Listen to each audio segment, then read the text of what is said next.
بسم اللہ الرحمن الرحیم۔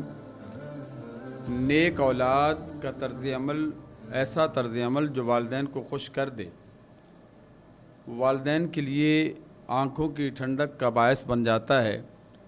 اسی طرح جو اولاد نیک ہو تو ان کے لیے بھی والدین کا خوش ہونا برکت کا باعث بنتا ہے۔ آقا کریم نے ارشاد فرمایا، جو والد اپنی اولاد کے طرز عمل کو دیکھ کر، ان کے رویے کو دیکھ کر خوش ہو جاتا ہے تو اس طرح کو اس کی اولاد کو ایک غلام آزاد کرنے کا ثواب ملتا ہے۔ تو صحابہ کرام نے عرض کی، اگر وہ شخص اپنی اولاد کو دن میں 360 مرتبہ دیکھے تو کیا ان کو 360 غلاموں کی آزاد کرنے کا ثواب ملے گا؟ تو آپ نے ارشاد فرمایا، اللہ اکثر ہو، اللہ رب العزت ہر چیز کا مالک ہے، تمام خزانوں کا مالک ہے، اس کے پاس کسی چیز کی کمی نہیں۔